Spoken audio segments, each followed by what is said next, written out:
Okay, next one.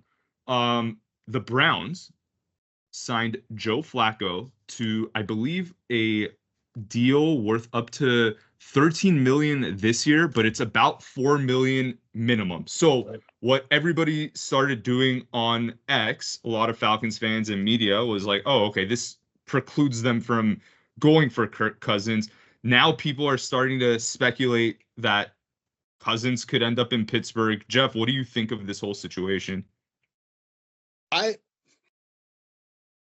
I just don't like. I guess I'm of the minority where the Falcons just aren't, like we said on, I think it was last week we talked about it, man. Like the Falcons aren't in a rush to just get something done.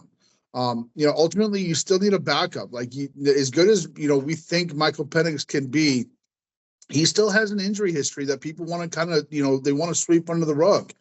And I could give I could care less, or I could not care less of what Kirk Cousins wants. Right? Like you want to go, you be a starter in the league. Well, damn, you should have played better last year then, huh? You know what I mean? Like if you really want to be a starter in 2025, maybe you shouldn't have sucked ass in 2024. Like that's how I look at it. That's probably like, it's a good thing that I'm not an owner, because I'd be more like Jerry Jones. Not that I would be like, meddling and everything, because I'd flat out tell you, I don't give a damn what you want. I paid you $100 million. You can carry a clipboard and I don't give a damn where you get it from. Be ready to play if your name is called. Because ultimately, like, you put out a tweet yesterday where you talked about kind of like what it would take for the Falcons to get certain levels of draft picks, right? Like ultimately, if you want a high draft pick from Kirk Cousins, you're going to have to eat a lot of that salary, right? And so, like, there isn't a single second round draft pick that I can think of that is worth $50 million for. Right, because that's ultimately what you're saying is, hey, we believe a second round pick in 2026 is worth eating $40 million of salary for. Like, and maybe it's kind of jaded to look at that way, because if you're paying him regardless, at least you get a second round pick out of him. I understand that aspect of it, but again, I need that. If I'm paying you $40 million, I need you here. I need you in the locker room. I need you to be a leader, and I need you to be ready to play in case my essentially rookie quarterback gets hurt.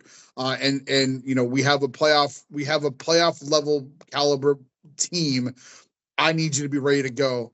And so for me, as much as people don't like Kirk Cousins in Atlanta, as much as it sucked watching him throw 9 interceptions in October last year, or whatever it was, I'm not paying you $40 million to leave.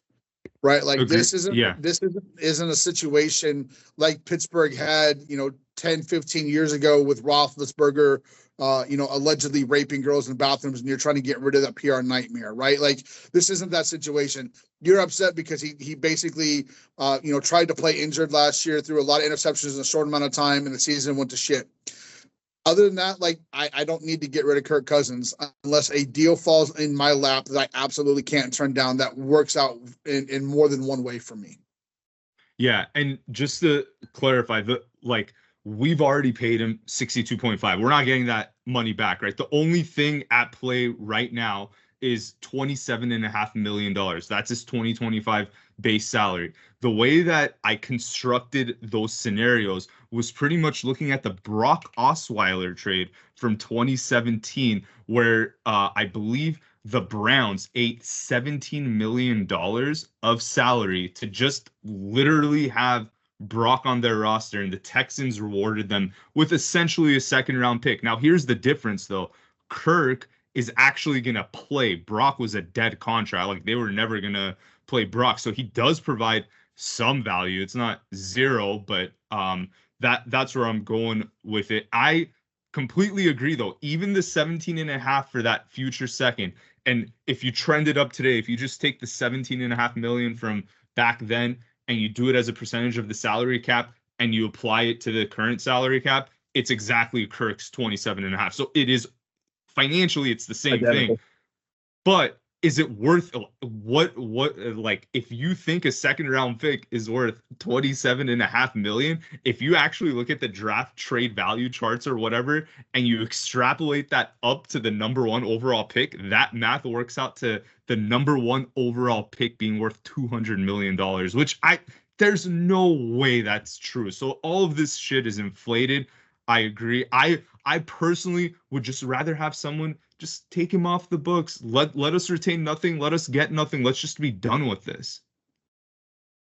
Yeah, I think it's to that point of it, like it's going to be a distraction, right? Like, you know, he's going to be here.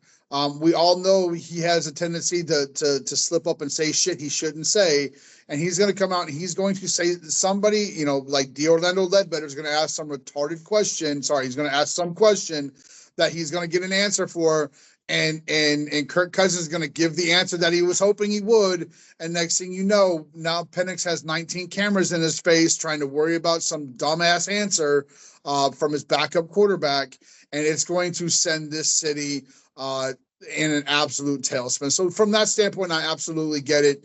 I just think the Falcons just aren't in a rush to get rid of him because they want to make sure that something works for them, not just for him.